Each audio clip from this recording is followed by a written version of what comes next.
전에는 어두움이 되니 이제는 주 안에서 빛이라. 빛의 자녀들처럼 행하라. 빛의 열매는 모든 착함과 의로움과 진실함에 있느니라. 주를 기쁘시게 할 것이 무엇인가 시험하여 보라. 아멘. 한 20여 년 동안 이 정신병원에서 환자들을 돌보던 의사분이 하신 말씀 가운데 이 정신병자들이 처음에는 한결같이 자신들의 절대로 병자가 아니다 그렇게 부인을 한답니다. 그래서 의사분이 환자에게 당신은 환자입니다. 그리고 약을 먹어야 치료가 됩니다. 이렇게 권면하면은 벌컥 화를 내면서 당신이 나를 정신병자 취급한다고 나는 절대로 정신병자 아니라고 결코 그를 부정한다는 겁니다. 이제 그러다가 이제 이 정신병자가 이제 점점점 이제 치료가 되면서 정상이 가까워지잖아요. 그러면 비로소 그때서야 자신의 상태를 인정한답니다. 과연 나는 환자입니다. 나를 좀 치료해 주세요. 이러면서 의사의 진로에 순응하고 약을 먹고 그래서 이제 그런 분들은 쉽게 치료해서 퇴원을 하게 되더라는 것입니다. 여러분, 이렇게 정신질병이 그러하듯 영적 문제에 있어서도 저는 그런 생각을 합니다. 정신병자가 자신이 정신병자임을 인식하는 것이 어렵듯이 오늘 우리에게 어떤 영적인 문제가 있었을 때에 나에게 이런 문제가 있다라는 사실을 인정하기가 참 어려워요. 오늘날 많은 분들이 영적 삶에서 실패하고 갈등하고 불행을 겪는 이유가 뭐냐면은 바로 이 영적 문제 속에서 자신의 문제를 발견하지 못하는 거예요.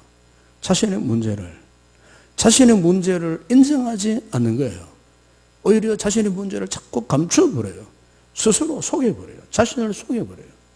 자신은 아무런 문제가 없는 듯이 그렇게 내색을 해요.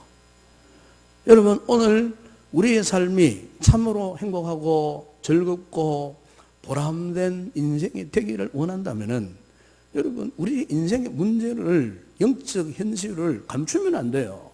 누구 앞에서? 주님 앞에서, 하나님 앞에서 우리가 그 나의 영적인 연약함, 부족함, 갈등, 온갖 문제들을 그분 앞에 진솔하게 고백하고 인정하는 모습, 어떤 면에서는 그런 분이 더 영적으로 건강한 사람이에요. 스스로 자꾸 속이고 감추면은 더 큰 영적인 그런 질병 가운데 노출될 수밖에 없는 거예요. 왜 우리가 그렇게 하면 안 되는가? 오늘 본문은 바울이 8절, 9절, 10절에서 이런 말씀을 합니다. 너희가 전에는 어두움이 되니 이제는 빛이라.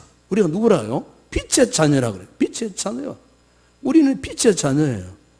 빛의 자녀는 모든 착함, 의로움, 진실함이 있다고 말씀하지 않습니까? 그래서 우리가 주님을 기쁘시게 하기 위해서는 무엇인가 시험하여 보라. 여기 시험하여 보라는 말은 자신을 한번 점검해 보라 그 말입니다. 자신을 한번 테스트해 보라.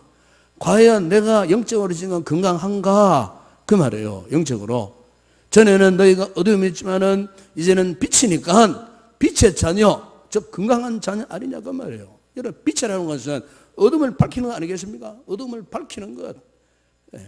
정상적으로 우리가 빛의 자녀면 어둠을 싫어해요. 영적으로 내가 점점 둔감해지고 어두워지는 것을 싫어해요. 영적으로 건강함을 유지하는 성도는 절대로 내 영혼이 어두워지는 것을 걱정해요. 염려할 수밖에 없어요. 왜? 내가 영적으로 밝아가서야 빛의 자녀로서 하나님께 영광을 드러낼 수 있는데 영적으로 내가 지금 점점 캄캄한 지경에 빠져들어가는데 어떻게 우리 하나님 앞에 영광을 드러낼 수가 있겠습니까? 우리 빛의 자녀인데 여러분, 우리가 하물며 보석을 보더라도 각 보석마다 지니고 있는 빛깔이 다 있다 그래요. 수정은 수정이 갖고 있는 빛깔이 있어요. 샤파이어는 샤파이어 가지고 있는 그 독특한 빛깔이 다 있어요. 루비는 마찬가지예요.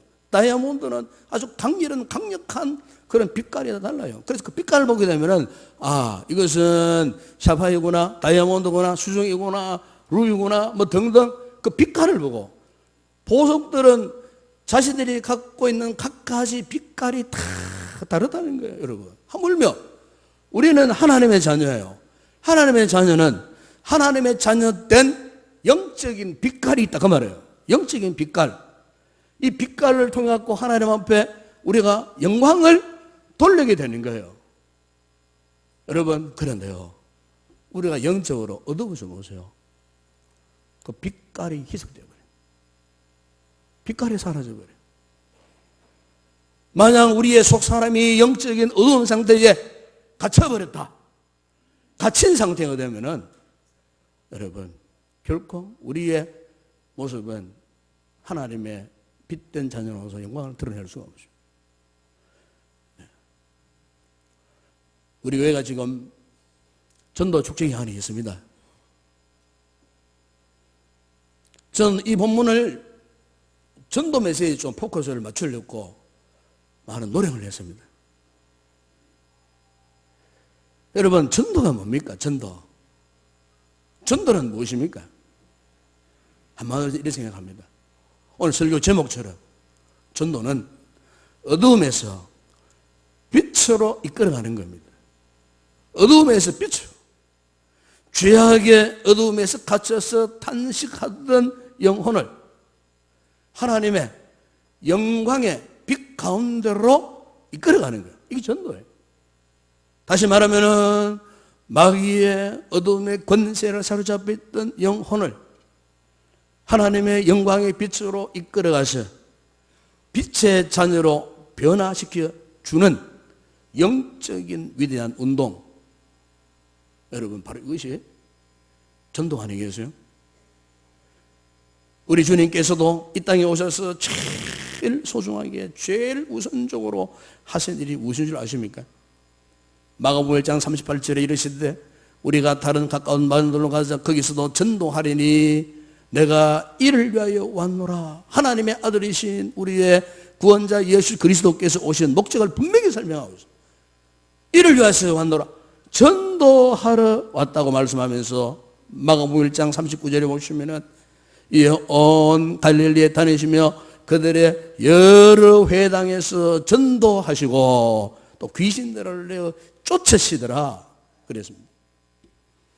여러분, 복음서에 우리 주님께서 이동하셨던 그 동선을 쭉 추적해 보시게 되면은 우리 주님의 동선은요, 주님께서 직접 그분이 어디로 가셨느냐? 어두움 속으로 들어가셨어요. 어두움 속으로. 그분께서 하늘 보좌에서 이 땅에 오신 것 자체도 뭡니까?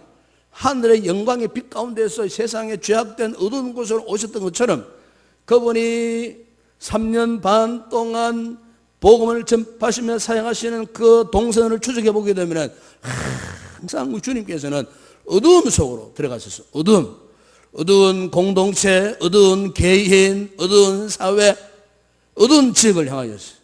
그래서 여러분, 예수님께서 여러분 요한복음 4장에 보시면은 한 인간을 만납니다. 한 개인을 만납니다. 바로 수가성의 사마리아 여인이 아닙니까? 이 여인은 영적으로 철저하게 어둠에 갇혔던 사람이었어요. 남편 5을 거쳤고 지금은 오가다 만난 또 다른 남자를 만나가지고 살던 인생이었어요. 참으로 불행한 인생이었어요. 영적으로 캄캄한 어두운 굴레 속에 꽁꽁 묶여있던 그 여인이었어요. 이 여인을 찾아오셔서 주님께서 첫 번째 던진 메시지가 뭔 줄 아십니까? 요한복음 4장 4절에서 내가 주는 물을 마시는 자는 영원히 목마르지 아니하리니 내가 주는 물은 그 속에서 영생하도록 솟아나는 샘물이 되리라. 그런데 이 여인이요, 주님의 이 말씀을 듣고 그 말씀을 이해했느냐? 처음에는 이해하지를 못했어요. 이게 무슨 말씀하는지 모르겠어요. 자기는 야곱의 우물가에 물 순수 H2O 물을 구하러 왔는데 이게 무슨 말 하느냐? 처음엔 이해하지를 못했어요. 왜 그랬을까요? 그때까지만 하나라도 이 여인은요, 철저하게 어둠 속에 갇힌 영혼이었어요. 길어 듣긴 들어도 무슨 뜻인지 무슨 의미인지를 몰랐어요. 볼 수가 없었다 그 말이에요. 영적으로 캄캄한 상태에 있으니까. 예? 여러분, 동물들 가운데 이 두더지라는 동물이죠. 두더지. 이 두더지는요, 눈, 코, 입 다 있어요. 그런데 이 두더지 눈은요, 무용지물이라 합니다. 두더지는 앞을 볼 줄 모른다는 거예요. 왜 그러냐면 이 두더지는 항상 어두운 것만 좋아해요. 어두운. 그래서 항상 어떻게 하면 땅 밖으로 안 나와요. 땅을 파고 토굴 속에 그냥 캄캄한 데 있다 보니까 눈은 있긴 있었는데 눈이 점점 퇴화되어 버려가지고 시력이 전혀 없는 거예요. 그래서 주둥이에 있는 이 더듬이, 이 수염, 이거를 가지고 모든 걸 분간한다는 거예요. 눈이 있어야만 하나요. 눈은 폼으로 달고 있는 거예요. 퇴화가 되어가지고 이 사람은 하나 무용지물의 눈, 시력이 전혀 없는 거예요. 시력이 전혀 없는 거예요. 여러분, 오늘 우리가 우리 주변을 한번 둘러보세요. 우리 주변을 이렇게 둘러보면은 이렇게요, 참 영적으로 시야가 캄캄해져 있는, 영적인 눈을 뜨지 못하는, 그래서 어두운 걸레 속에 다 갇혀갖고 옴짝달싹하지 못하는 그런 영혼들이 우리 주변에요, 참 부지기수로 많습니다. 지금 이 인동만 하라도 얼마나 많은지 몰라요. 그래서 영적인 눈을 뜨지 못해갖고 지금도요, 방황하는 영혼들이 얼마나 많은지 몰라요. 예? 영적으로 태화된 그 두더지 같은 눈 때문에 볼 수가 없는 거예요. 예? 여러분, 그러나 저는 믿습니다. 그들도 우리처럼 예수 그리스도를 만나는 그 순간에 눈이 열려진 역사가 일어날 줄로 믿습니다. 이게 전도입니다. 전도예요. 여러분, 수가성의 사마리아 여인을 보십시오. 처음에는 전혀 주님의 말씀을 알아듣지 못했어요. 그런데 주님과 대화하는 가운데 하늘의 메시지, 신령한 복음 메시지를 접하는 그 순간에 그의 심령이 깨어지면서 영적인 눈이 활짝 열려졌을 때에 어떻게 그가 변화되었는가. 28절에 보면은 여자가 물동이를 버려두고 동네로 들어가서 사람들에게 이르되 내가 행한 모든 일을 내게 말한 사람을 와서 보라. 이는 그리스도가 아니냐. 여러분, 전혀 깨닫지 못한 이 여인이 주님의 복음의 말씀을 접하고 그 심령에 깨어져서 영안이 밝아졌을 때에 예수가 그리스도다. 물동이를 버려두고 사람 만나기를 두려워했던 그 여인이 이제는 담대해져갖고 사마리아 도성으로 뛰어들어갔고 수많은 사람들에게 예수는 그리스도라고 한마디로 전도했다. 그 말이면 전도했다. 전도하니까 3절에 보면 그들이 동네에서 나와 수많은 사람들이 나와서 예수께로 오더라. 할렐루야. 여러분, 이게 전도입니다. 전도의 역사라 그 말입니다. 여러분, 그러니까 빛 대신 예수님을 그 마음에 모시게 되었을 때 어둠에서 벗어나서 빛 가운데로 나오는 역사가 일어났다는 것입니다. 여러분, 오늘 우리 교회에 이런 역사가 일어나기를 바랍니다. 여러분이 한 영혼 한 영혼 만나고 전도하는 그 생명들이 이 같은 놀라운 역사를 체험하는 전도의 기회가 되기를 바랍니다. 우리 주님께서 요한복음 8장 12절에서 이렇게 말씀하셨습니다.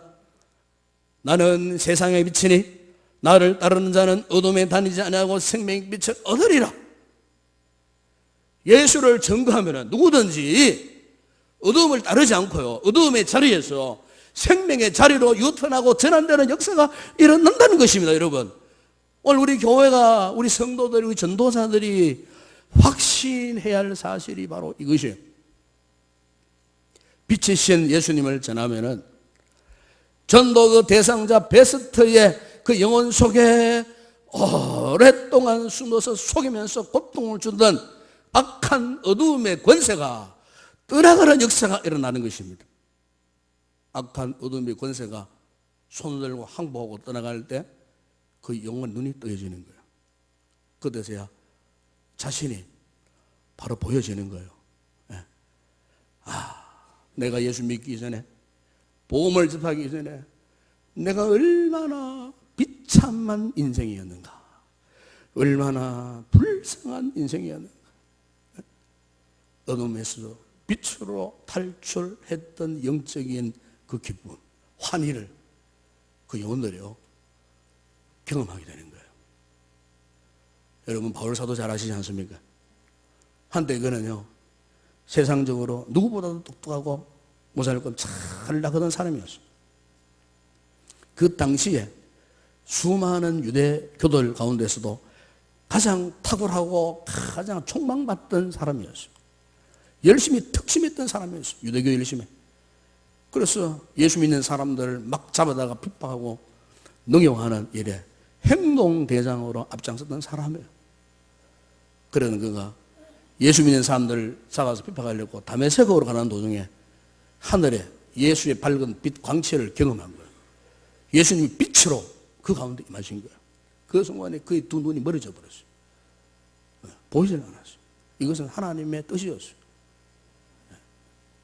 그래서 하나님께서 어떻게 하시냐? 성령께서 그 바울 사도를요 집가에 있는 아나니아라고 하는 경건한 선지자의 집으로 이끌어 가셨어요. 아나니아가 딱 보니까 기도하는 사람 아니겠어요? 그분은 이것은 하나님께서 앞으로 서실렵고 예비된 영혼이다. 하나님께서 감동하셨어요. 그래서 아나니아가 바울의 머리에 손을 기도를 했어요. 안수 기도를 했어요. 안수 기도를 하는 그 순간에 그의 눈이 떠졌어요. 밝아졌어요. 그런데 바울은요 과거의 그런 눈이 아니었어요. 눈을 한번 멀어졌다가 눈을 감았을 때 새로운 눈, 영적인 눈으로 밝아졌어요. 어두움에서 빛으로 전환되는 순간이었어요. 그래서 그의 삶의 방향이 다시 어디로 갔습니까? 다메섹으로 들어갔어요. 처음에는 핍박하려고 들어갔던 그 바울이요 다메섹에 가서 수많은 사람들에게 자신이 만났던 예수 그리스도를 증거했습니다. 복음의 빛을 전파했어요. 그때 그 다메섹에 수많은 사람들이 죽기로 돌아오는 구원의 역사가 일어났습니다. 훗날 사도 바울이 유대인들에게 메시지를 선포하면서 사도행전 26장 18절에 이런 경험을 이렇게 고백을 하고 있는 것을 거기서 볼 수가 있어요. 그 눈을 뜨게 하여 어둠에서 빛으로 사단의 권세에서 하나님께로 돌아오게 하고 제 삶과 나를 믿어 거룩하게 된 무리 가운데서 기업을 얻게 하리라 하더이다. 여러분 이게 여러분 전도예요. 전도는 바울 사도의 고백처럼 자신이 경험했던 것처럼 어둠에서 빛으로 인도함 받는 거예요. 여러분 그렇기 때문에 전도는 너무너무 귀중한 거예요. 전도는 너무너무 소중한 거예요. 예? 우리는 태어날 때부터요 흑암 가운데 태어났어요. 흑암 가운데. 예수 믿지 않는 자들은요 다 흑암 가운데 노출된 인생이에요. 성경적으로 말하면 마귀의 자녀, 마귀의 자식이에요. 진노의 자녀였어요. 멸망의 자녀였어요. 태어나자마자 여러분 우리 다 죄인으로 태어났어요. 의인은 인간이 하나도 없다고 말씀하지 않았습니까 여러분?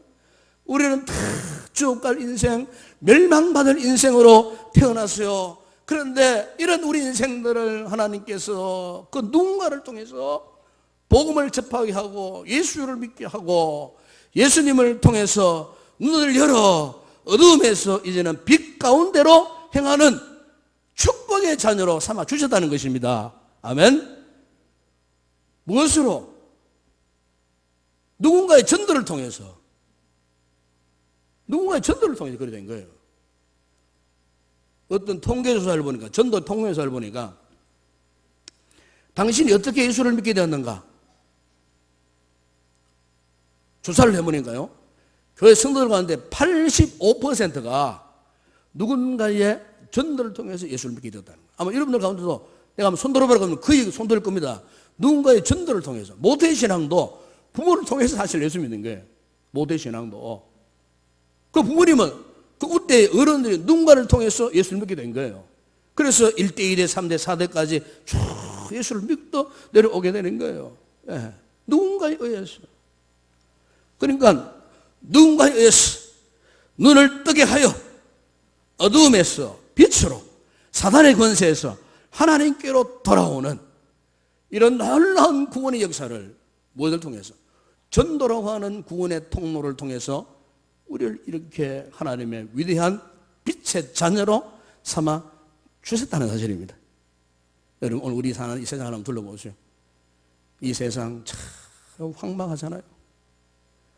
성경적으로 표현하면 정욕적이고 마귀적인 세상이에요. 사람들의 마음에 평안이 없어요.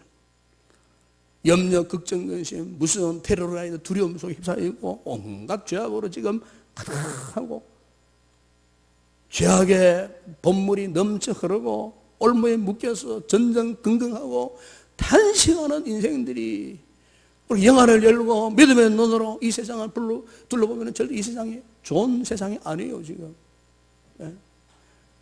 여기저기에서 나를 살려달라, 나를 구원해달라. 마지막 순간 속에 있던 인생들이 탄식하고 아우성을 치고 나를 좀 살려달라고, 왜 나를 구원의 길로 인도하지 않느냐. 그럼 그런 소리 안 들립니까 여러분? 그런 소리. 깨어있는 교회와 깨어있는 성도들은 이 소리가 들려야 하는 거예요. 어둠에 갇혀 있으면 절대로 이 소리가 들리지 않아요. 우리의 영혼이 어두워짐으로 말미암아 탄식하고 아우성치는 그 생명의 소리, 생명을 간절히 간곡히 부탁하는 그 음성이 들리지 않느냐 말이에요. 그 부르짖음이 들리지 않느냐 그 말이에요.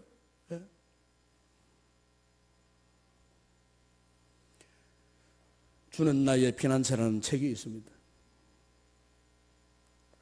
이 책은 네덜란드의 코리 텐붐 여사가 쓴 책이에요. 그 책 안에 이런 감동적인 간증이 있어요. 원래 이분은 2차 대전 때, 거의 나이가 한 50대 좀 됐을 때, 2차 대전 때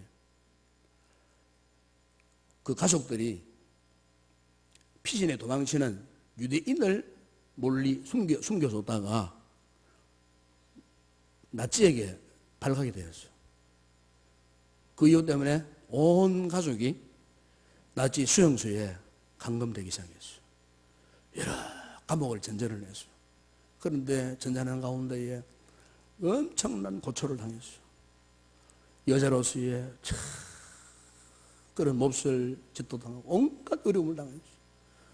그 부모님들은 그들이 보는 앞에서 무참하게 돌아가셨어요. 이 언니, 베시라고는 언니조차도 참 절친했던 가까웠던 친자매였는데 이 언니도 감옥 안에서 무참하게 당하고 무참하게 살해를 당하는, 그야말로 절망 상태에 있었어요. 종전이 되었어요. 그런데 놀라운 것은 이 고리대금 여사가 참 독실한 크리스찬이었어요. 그래서 그 악랄했던 독일 사람들에게 전도를 하려는 결심을 했어요. 원수 아니겠습니까? 원수.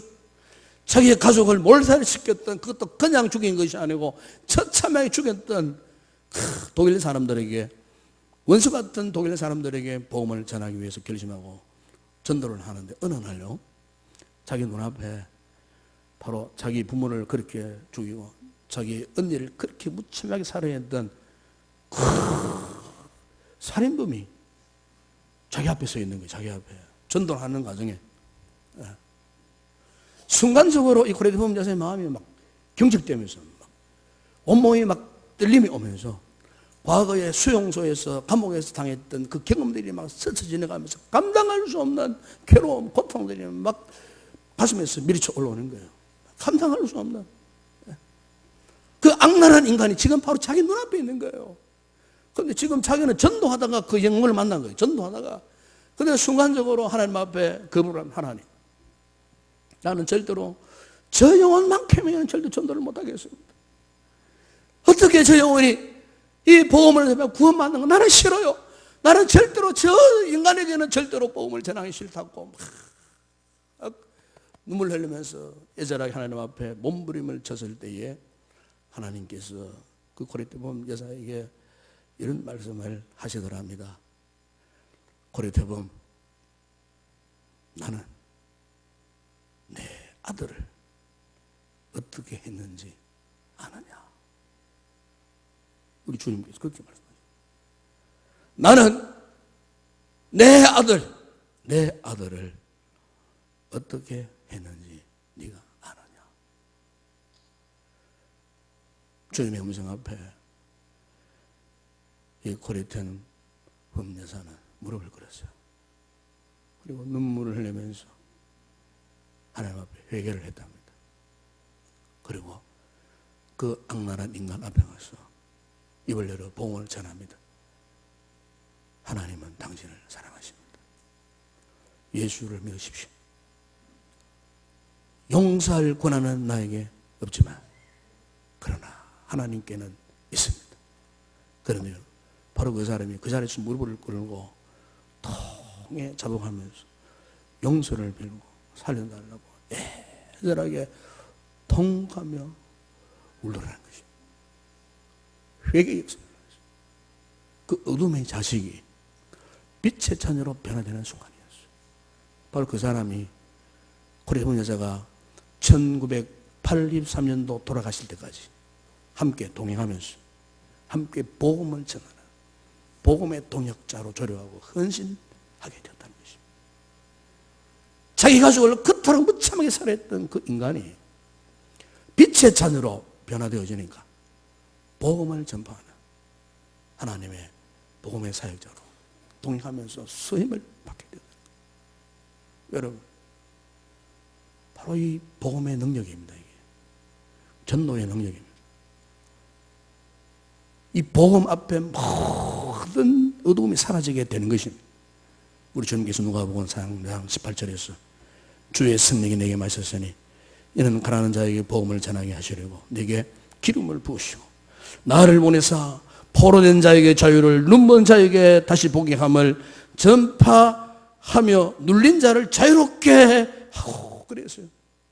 바울이 고린도서 8장 9절에서 우리 주 예수 그리스도의 은혜를 너희가 알거니와 부유하신 이로서 너희를 위하여 가난하게 되시면 그의 가난함으로 말미암아 너희를 부유하게 하려 하심이라. 아멘. 여러분 기억하시기 바랍니다. 전도는 바로 이겁니다. 여러분 전도. 그리고 전도는 내가 하는 일이 아니에요. 이 전도는 하나님이 직접 하시는 일이에요. 성령님이 직접 하신 일이에요.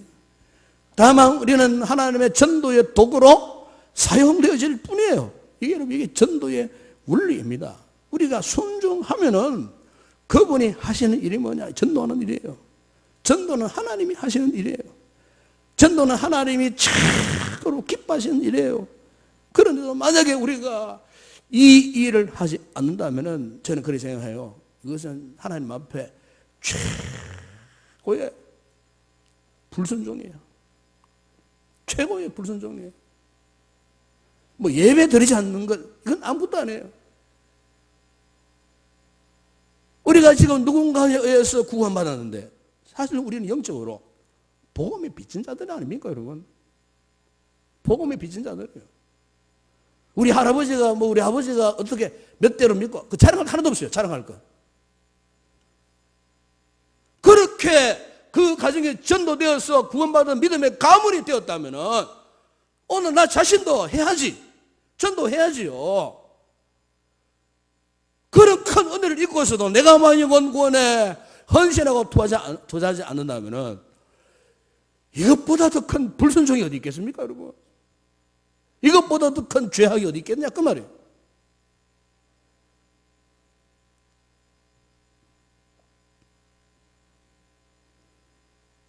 여러분, 왜 우리가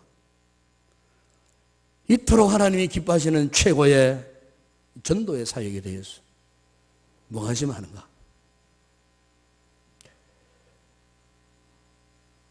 왜 그런가요?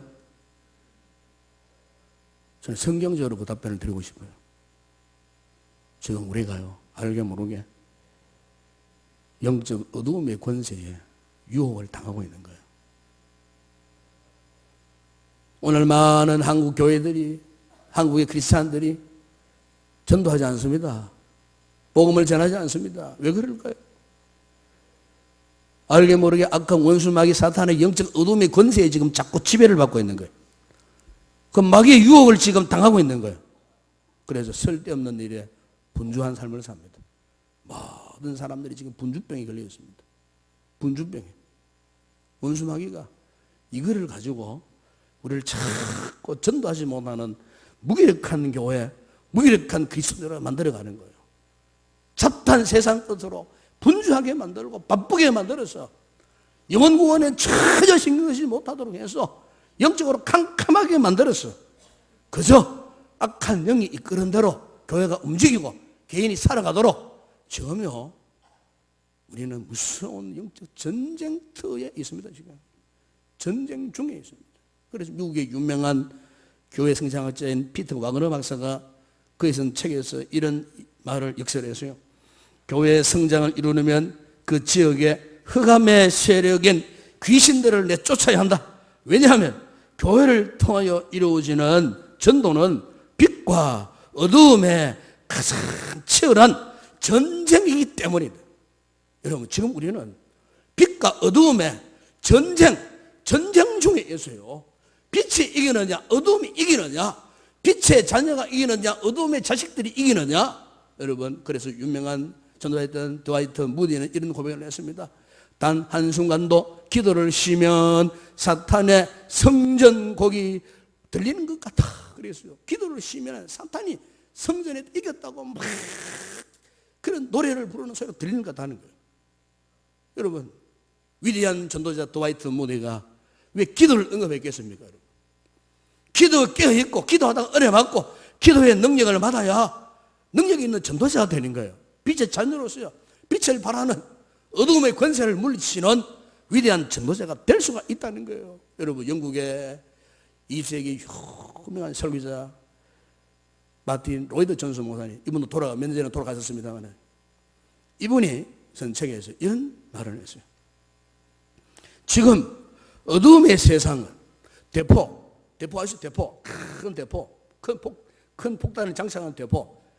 어둠의 세상은 지금 대포로 무장했는데 오늘날 교회는 소총밖에 없다. 땅땅땅땅, 그냥 땅땅땅땅.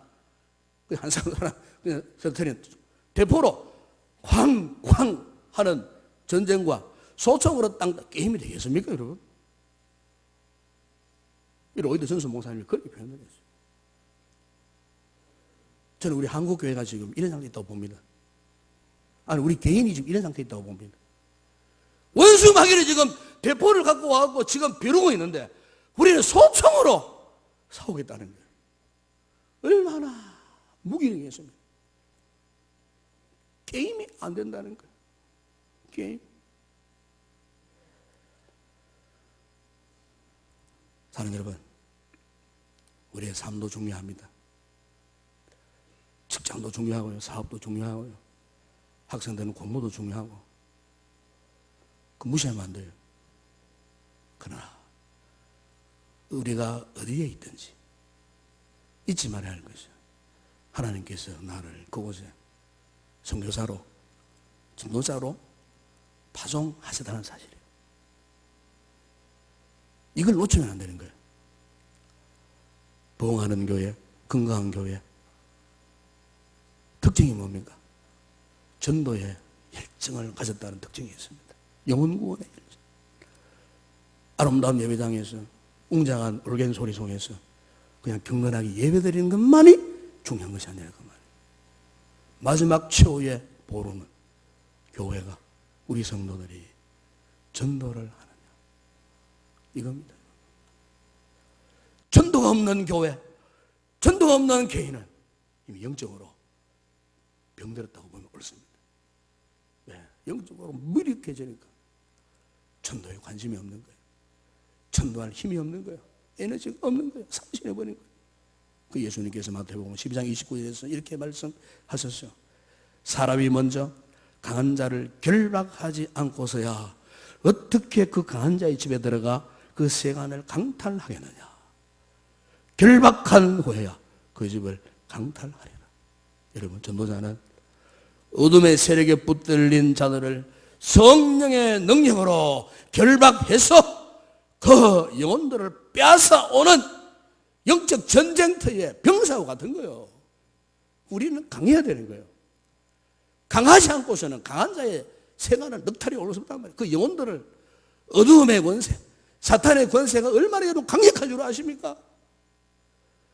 무슨 힘으로, 우리 힘으로 감당할 수 없어요.